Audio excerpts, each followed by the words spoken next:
الأستاذ تامر على التقرير الهائل اللي حضرتك عملته، تقرير رائع جدا. أشكرك ربنا يكرمك. فعلا أثلجت صدورنا وفرحتنا معاك زي ما أنت فرحت.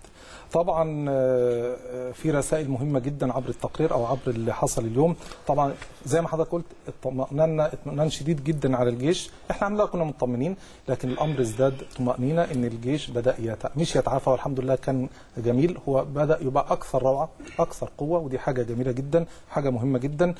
حكاية الصناعة الحربية دي مهمة جدا، لأن زي ما الأستاذ عبد الحليم احنا عشان فعلا نخلي الجيش قوي لابد أن يتحرر من أي تبعية، فتبعية السلاح دي مهمة جدا. فبالتالي يكون ان النهارده يدشنوا يعني تعديل مدرعة، دي حاجة جميلة جدا. وان شاء الله يكون دي باكورة انتاج حربي رائع، يكون انطلاقة كبرى. يعني وصل الاسهام المصري العسكري في هذه الدبابة A1M1 الى 75%. ده كلام رائع. كل الدنيا بتعمل كده، بتجمع تمام. احنا لا بس كان، ما هو الفريق السيسي قال لنا انه كانت 20% وبعدين 40%. ده كلام رائع لحد ما وصلنا بعد التعديل الى 70%. على اي حال انطلاقة الجيش في التصنيع دي حاجة مهمة جدا، وفي التسليح وفي التعبئة وفي استعادة الروح النفسية، كل ده مهم جدا. تمام.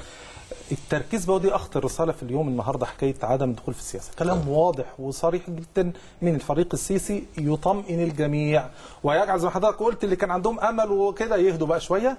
وحكاية اللعب النهارده احنا ذكرناها هنا عدة مرات، الفريق السيسي استخدمها النهارده. الاقتراب من الجيش هو لعب بالنار، ما حدش يلعب بالنار، ما حدش يقترب من الجيش، سواء من تهوين شأنه، تقليل شأنه، أو من محاولة زجه بالسياسة. في جميع الأحوال بنقول للناس ده خط أحمر ابتعدوا عنه، والفريق السيسي حسمها، ومش دي أول مرة، ولكن احنا كنا منتظرينها منه هو قيلت قبل ذلك من قيادات الجيش، لكن الكل بيقول له أنا عايز أسمعها من السيسي. صح. سمعناها النهارده من السيسي كده، خلاص بقى مش عايزين بقى نتكلم في الموضوع ده تاني، ونبدأ نبني الجيش ونبني بلدنا. حته مهمه جدا ذكرها برضو الفريق السيسي، حكايه التغيير عبر الصندوق. هو قال كده تقريبا انتم مش قادرين تقفوا 15 ساعه قدام الصندوق وعايزين تغيروا بطريقه اخرى. ده تعبير جيد جدا. لا، احنا ممكن نقعد شهر قدام الصندوق وما نقعدش تخلوا في 30 سنه زي ما هو ذكر. قال الموضوع هيأخرنا 30 40 سنه. صحيح. فعلا صدقت ايها الفريق، احنا نصبر 30 يوم قدام الصندوق ولا نتأخر ببلادنا 30 40 سنة كما قال.